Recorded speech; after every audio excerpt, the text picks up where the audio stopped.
সম্ভব সুন্দর একটি চুড়ি হাতার ডিজাইন শিখে রাখুন। ডিজাইনটি করার জন্য আমি 5 ইঞ্চি চওড়া ও লম্বা নিয়েছি 10 ইঞ্চি। টুকরা কাপড়টা আমি দুই পাশে মুড়িয়ে সেলাই করে নেব। ভিডিওটি ভালো লেগে থাকলে বন্ধুদের মাঝে শেয়ার করে দেবেন, লাইক কমেন্ট করতে বলবেন না। এই অসম্ভব সুন্দর হাতার ডিজাইনটি খুব সহজেই তৈরি করে নিতে পারবেন। সেলাই যে দুর্দান্ত টিপস পেতে আমার পেজটি ফলো দিয়ে রাখুন। এখন হাতার মুহুরির সাইডটি আমি মুড়িয়ে সেলাই করে নেব। যে টুকরা কাপড়টি দিয়ে আমি ডিজাইন করব ওই টুকরা কাপড়টির মধ্যে একটি মার্ক অনুযায়ী সেলাই করে আমি চিকন একটি লেস দিয়ে কুচি তুলে নেব। ভিডিওটি মনোযোগ সহকারে থাকলে খুব সহজে আপনার চুরি হাতা ডিজাইনটি শিখে নিতে পারবেন। হাতার মুহুরের সাইড থেকে 3 ইঞ্চি উপরে আমি টুকরা কাপড়টি বসিয়ে নেব।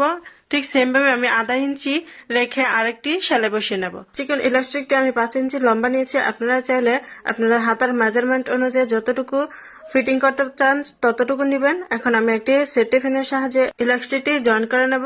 ভিডিওটি মনোযোগ সহকারে দেখলে খুব সহজে এই অসাধারণ হাতার ডিজাইনটি শিখে নিতে পারবেন। এখন দুই পাশে আমি সেলাই করে নেব। আমার সেলাই করা কমপ্লিট। কতটা সুন্দর হয়েছে আপনারা নিজেরাই দেখুন হাতার ডিজাইনটি।